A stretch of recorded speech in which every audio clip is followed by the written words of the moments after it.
My name is Stacia Prasad Williams, former head teacher, Charity Secondary School, a member of the Movement of Civil Unity, as well as a member of the Women of Substance, located in Anna Regina, Essequibo Coast. I have here today with me Mr. Odo Best, the founder of the Movement of Civil Unity, and also known by many as a visionary and a strategist. We will attempt to ventilate on 4 topics which we believe are of great importance and interest to the people of this nation. The sugar industry, the housing sector, the oil and gas sector, and the school system. But before we proceed further, Mr. Best, could you please tell me a little bit about yourself? Well, thank you very much for having us here and having us do this interview together. It's an honor indeed to work with such a powerful and vibrant women organization, and I think you guys have a very far way to go. But basically, I'm a person of the people. I always want to work for the people and to seek solutions to bring about ease for persons in a nutshell. My professional expertise is I'm specialized in languages. I speak a few languages which I have, been certified and qualified for. Good. Let's start with the sugar industry.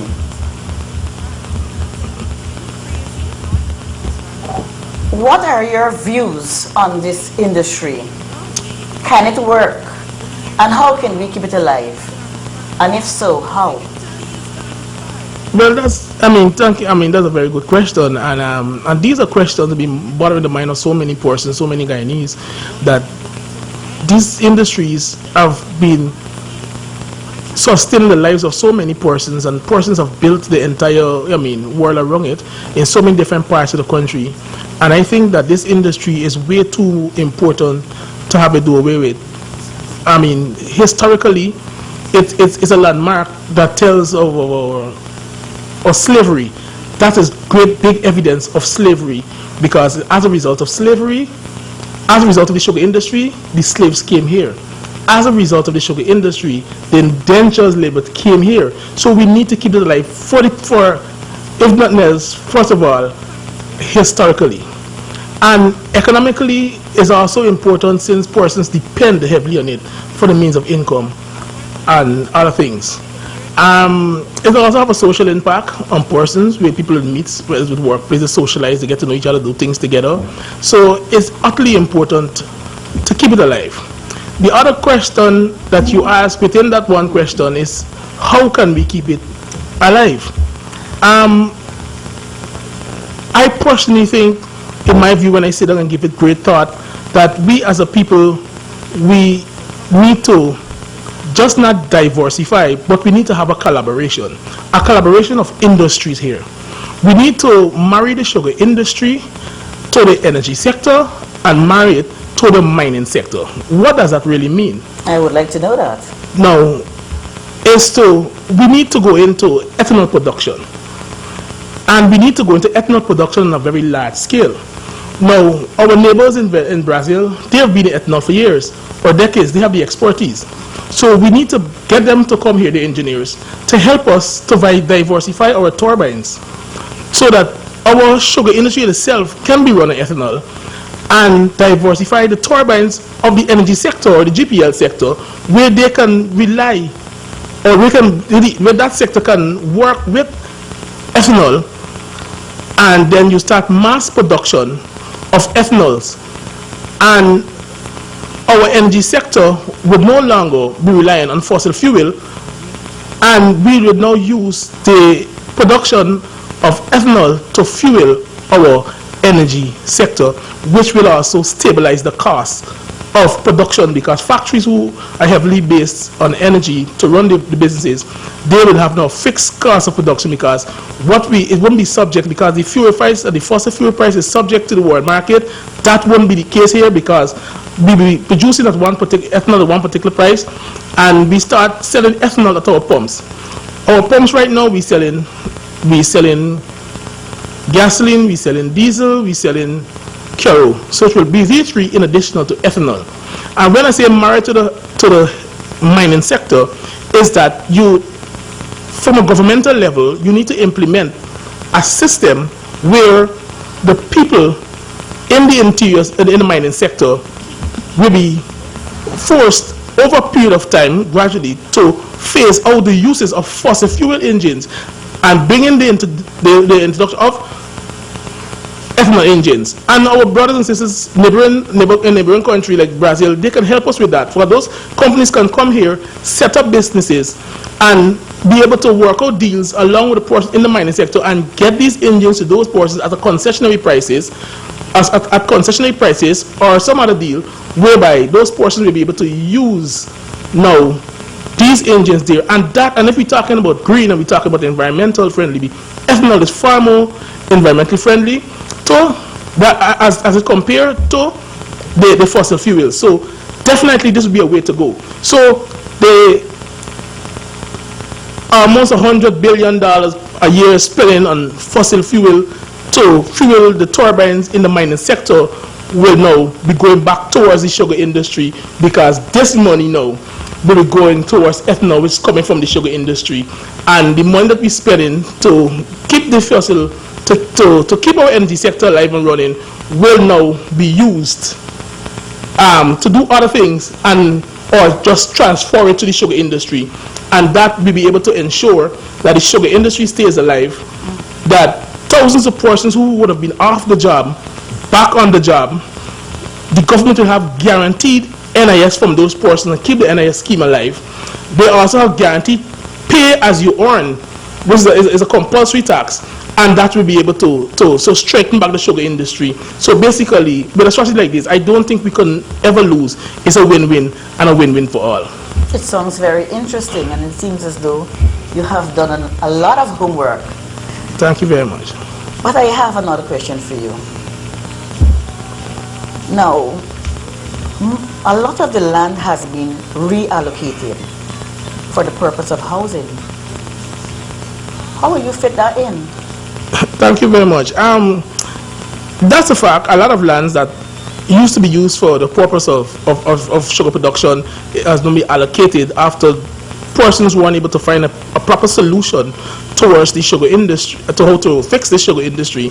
But nevertheless, we have a lot of land in this country. If we really travel, we have vast land, and we don't have people. We have a meager 800 something thousand people. The Great England can fit in Hog Island. We have space. So space is not the issue. All this would mean is that we would have to now transport the cane from a far post to the sugar industry. That's all it would mean. But it can happen again. And you talk about land and housing, and it's a topic that... a lot of young people are looking for land.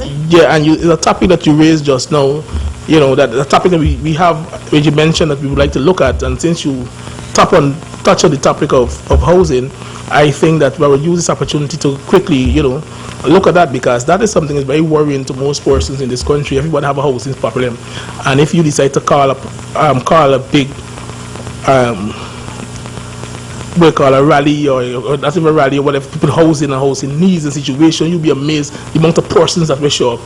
That is a problem, has been a problem for a very long time. Quite true. And I think that we need to find a way to resolve that and do it in a very comprehensive manner, that way where we as a people wouldn't move much and we look good. I personally think that a caring or real good government, or if I was in government, I would have called the one mammoth industries that we have in this country, have been here for a very long time and been very widely supported by the people, which is Banks, DIH and DDL. Those talking about giving back. Yeah, and those two companies have been, if you look at the yearly profits, net profit is in the billions.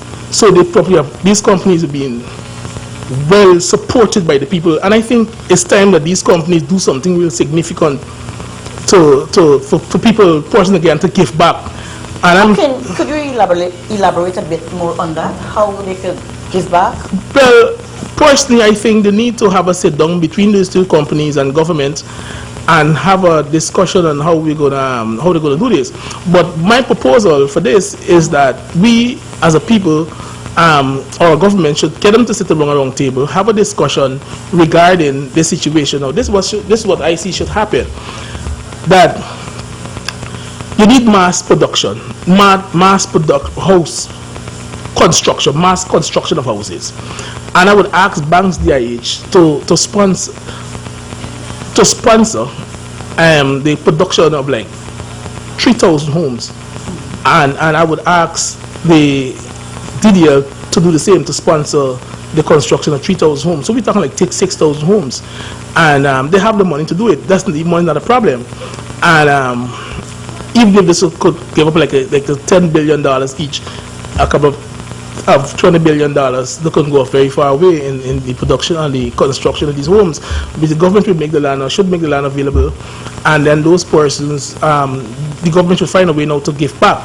Now, this is how I see the government can give back to those companies who would have put the monies into to pay the contribution towards the people, and the support that they show, how caring they are to these who've been showing them love over these many years and giving back and supporting them heavily. I am thinking that you need to have the government advertise for persons who want to benefit from the houses banks DIH would build or DDL, that they actually give, to actually be members of the banks of one of these two companies. Is there, because, excuse me, is there a particular group you're looking at? No, when you say group, I was just thinking about the young people, because I mean we're talking about dreams, we're talking about people's lives and so on. Definitely. Young people are paramount, and then if you check our population right now, even from the statistics, from the GCOM statistics, most of the voting population right now, I want to believe is 60% or over, is young people. So it's something you need to, and they need the support. So I was looking at the government now strengthening the banking sector of these two companies, because both these companies, banks have a bank, which is Citizen Bank. DDL have a bank, which is Demawara Bank. And the government now boosts back these banks by advertising. If you want to benefit from the homes banks will build, you at least have to be a member of the bank for at least 3 to 6 months. And the same thing with DDL. And now, persons, when they hear this and they know what's coming down, definitely persons will go and be a member of those banks, or they join those banks. And that would make our personal local bank more competitive with international bank. Right, because we have international banks like Scotia and Republic banks who are always considered monsters, and these banks, for example, Republic Bank is seeking to, just recently I think the governor of the central bank had to block the sale of Scotia Bank to Republic Bank because they will be controlling more than 50% of the banking sector. That is worrying. That's worrying, right? So I think a good response to that will be to strengthen our banking sector by getting our people going and do business with these our local banks, because when they look at the benefits, right? So the government can be giving back to the companies like banks and DIH through the banks when they be a part of this project. And you talking about like 6,000 homes being built at once. And I would personally promote night construction mostly, because we don't have a night economy. A night economy is very much needed in this country, and everything is basically on the day and the night. It's basically dancing, partying, whatever. We need something more substantial. We need to kickstart our night economy, and that $20 billion can be used as a stimulus package, because now when there's mass construction, I mean at that magnitude, you'll find taxi drivers going to be out because of no business and people going to and fro. So we're creating more employment there. So you're creating more employment. You'll find trucks going to be available. You'll find people who selling vendors and food and water, drink, whatever, they'll be there because everybody looking to cash in. And apart, I mean, that is in itself is jobs, just job creation. But when you now look at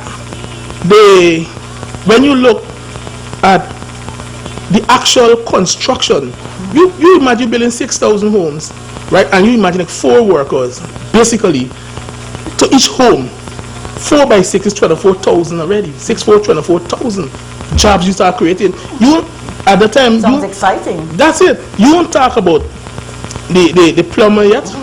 You won't talk about the electrician and the other technical people who come in to do dating. Right?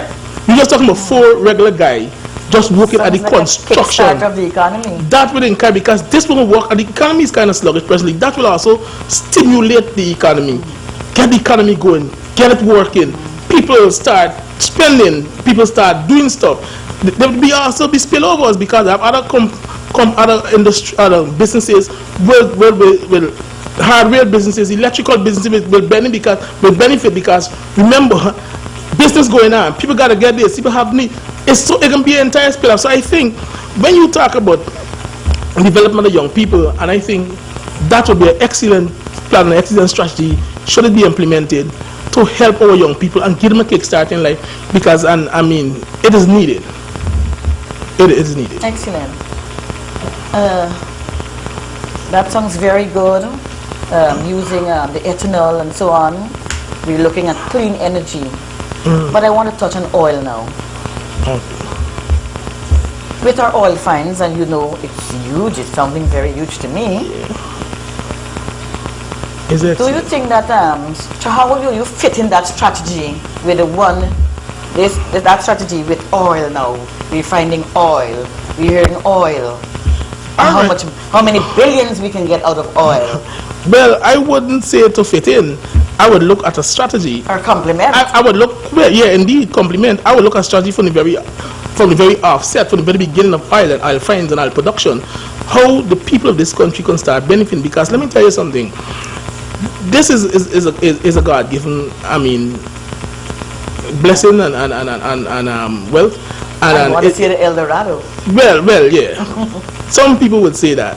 And I think that we need to ensure that our people start benefiting almost immediately, because we've been going through too many struggles, and it's about time we start living nice. I mean, I was fortunate to live in different parts in the Middle East, and while studying, I've seen what oil can do for people, and I just think it's about time that we could start now enjoying, feeling more confidence. And we move this feeling of apathy that a lot of persons seem to find themselves in, which is not very good.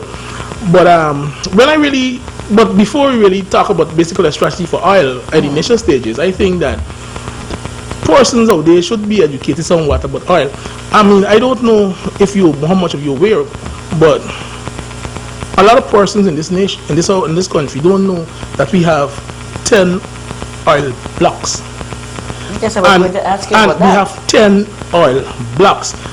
Now, I don't know if people understand what that means, but they're hearing findings and they're hearing Aymara and they're hearing stuff they don't understand. But within those blocks, there are wells. 10 oil blocks. There are 10 oil blocks. That's awesome. And within each block, there are numerous wells that produce in hundreds of thousands of barrels. And then there are several companies. And there are several companies who have been allocated to do contract to different projects and what's that, just to give a basic understanding, because most persons really don't understand how this works. Well, give me let's right? give the but the most famous contractor, right, people hear about is ExxonMobil. Correct. And people hear about the Stabroek block. Now, Stabroek is one such block, and one of it is the largest block. And ExxonMobil have a numerous contracts, not only in the Stabroek block, but in other blocks. But let me look at Stabroek block, which is just one of the 10 oil blocks. ExxonMobil just last year, December, they started one project, right? And in 2012, they will be starting another project. Now, let me look at us 2012. 2012 with the one that started last year, and 2012, which is just now, right? Together, ExxonMobil, to build these two projects, ExxonMobil will be extracting 340,000 barrels of oil per day. Wow. Per day. That means in every 3 days, we'll be extracting a little over 1 million barrels of oil. right? So if we look at the math, Let me hear your math. every 3 days you be extracting a little over 1 million barrels of oil a day. So if you divide 3 by 365, you're looking at 122 basically. So you be extracting 1 million barrels of oil 122 times a year, right? Now if you multiply the 1 million by 122, you're 122 million barrels of oil a year you be extracting. Now presently when you look at the price of the oil and world market oil, how it's going, is basic. I think the minimum in OPEC countries we have is good at $65 a barrel. If you should multiply the 122 million barrel by 65, we're talking about $7,930,000,000 a year. That's U.S. currencies. $7,930,000,000 barrels dollars a year. That's U.S. currency, right? And if you know, so if you convert into Guyanese currency, you just multiply with $220.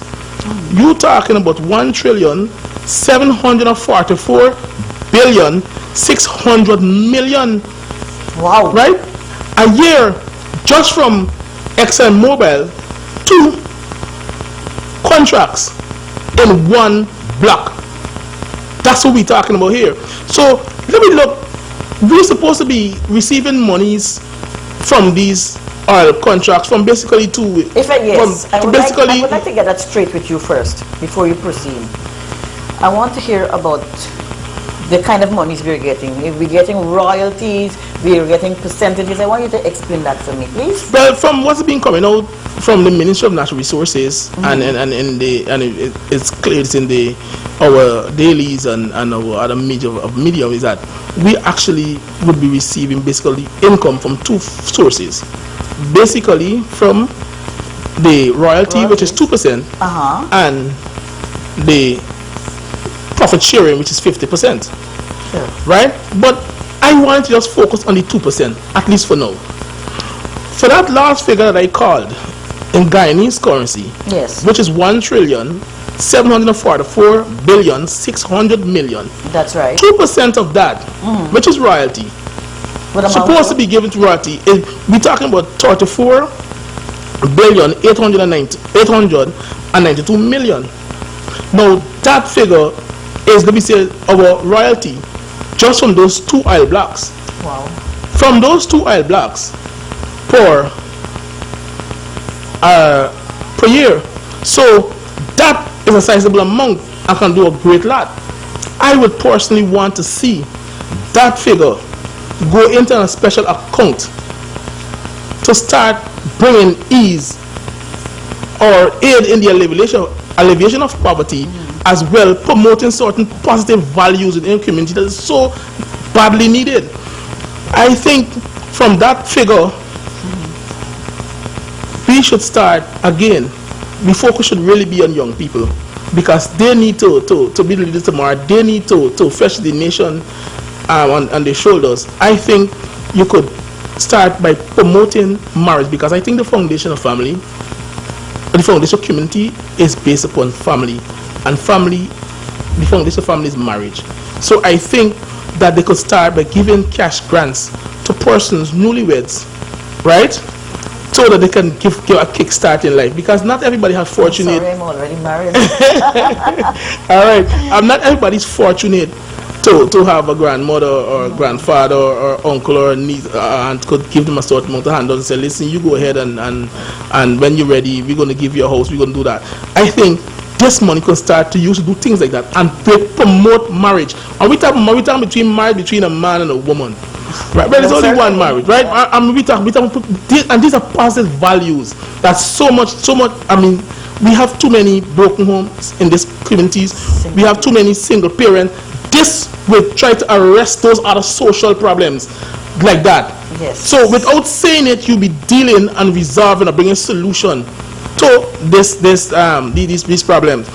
And in addition, I think when we look at the profit sharing at that figure that I called earlier, I think we would more than be in a position as a nation to slash the VAT by 50% bring ease to people. A lot of the problems that we experience in this country are economically based.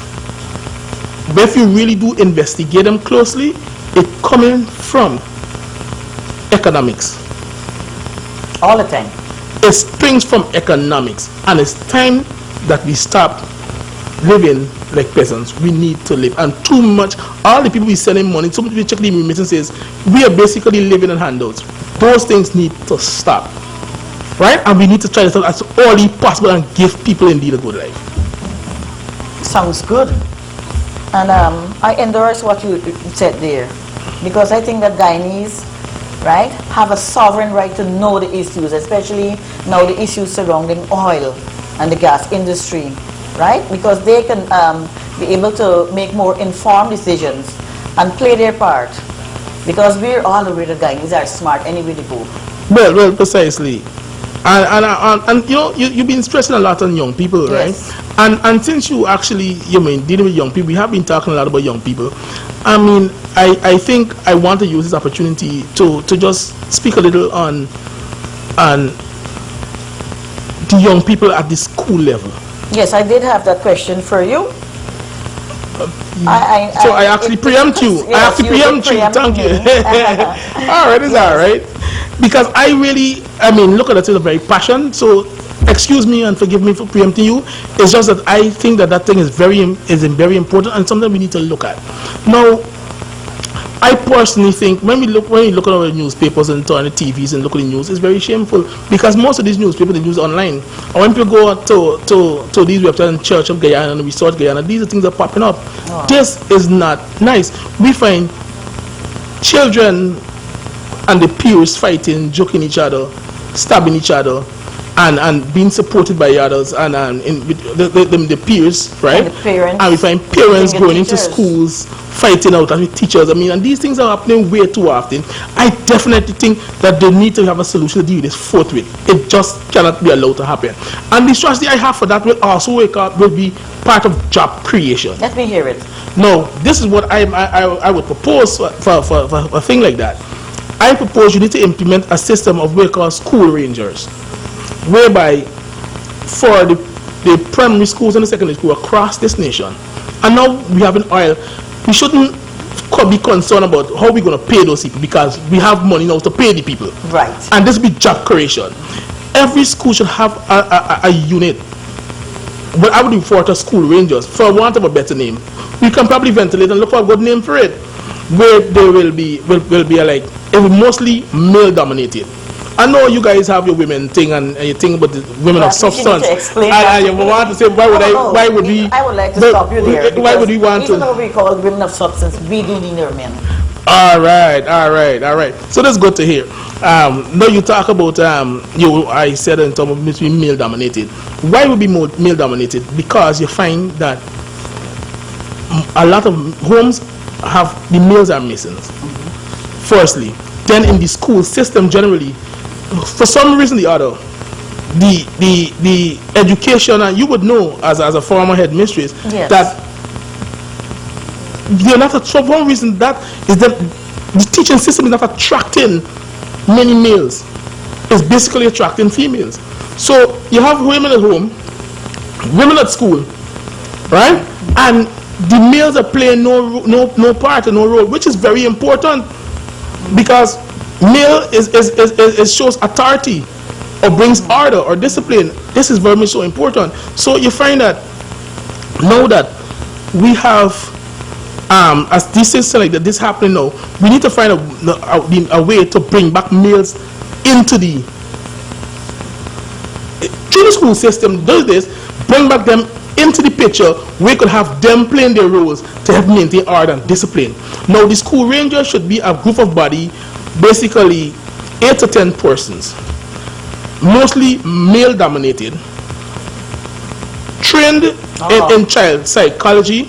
You have to have them trained. They have to be properly trained. Psychology generally, they need to be parliamentary skills. They need to have certain equipped. They need to be well equipped, and their role should be to enforce law and order on the school premises. So when a parent sends his or her child to school, They don't have to worry, man. I want to know what's going on. If my child's going to come home safe, something's going to happen. They know that once they get into the school, they don't have no concern anymore. And like that, you take away the responsibility from the teacher, take away the responsibility from the teacher, responsibility to discipline. So their only role will just be to impart information. So the workload become much lighter. And this group will be now on the premises, and they will have a perimeter around the school that certain things can happen. You'll see we have no more school fights. We have no more parents going into school because this is the bad they have to deal with. And when those guys got so fancy, they're pulling the pants down the rack, those things wouldn't be able to happen anymore, because definitely you'll have this body in there to instill law and order. So it'd be good or better to have this done at this level than to have them torn out, however they torn out, and having the police to deal with them and shoot them down in the streets. So we'll be saving embarrassment on the teachers. Well, I know this will be personal to you as an ex-teacher. Yes. I mean, this will be very personal. But I personally, I mean, I don't understand how. You know, long ago, the teaching profession has been the most dignified profession. And then you see a teacher, Yeah, no, they involved in brawls. No, they're beating us. They're involved in brawls. So I think a system like this will work if we job creation, because you check with the amount of high schools that we have across the country and the amount of primary schools. If you decide to go into a system like this, you'll be creating thousands of jobs right away. Correct. And you'll be instilling law and order on the school premises. And the teachers will be able to deliver. The teacher will be in a better position to just deliver. Effectively. Be more effective. With less stress. That's what I'm saying. Well, precisely, you would understand it. I understand it. So I think that this is something that should work. And you would recommend, you would endorse such a thing? I fully endorse it. Yeah, so I think that, that these are things that we want to see in this country. All right, Mr. Best, we've been having a very good session. But I would like you to tell me if you have any closing remarks to make. You've made a lot of remarks, but let me give you a chance to make some closing remarks. Well, in closing, I would just like to, remind my Guyanese brothers and sisters at this time, more than any time before, as it relates to the importance of the roles to protect and for the forward mobility of this nation. And we are a very small population, and their deliberate efforts to destroy us using different various means, this must not be tolerated. United we must stand and ensure our riches be used for the benefit of all, and when I say all, I mean all Guyanese. And we should be the envy of the 21st century with our policies and strategies as we stand to lead it. That's all I would like to say to my people. All right. Very good. I hope that this interview was informative and thought-provoking for all of us and will help us to make the right decision in moving this country forward. Mr. Odo's best contact number is 655-5742, and my contact number is 630-1127. Until another interview where we will be discussing the law and you among other issues. Thank you, and it was indeed a pleasure talking to you, Mr. Best. And same here.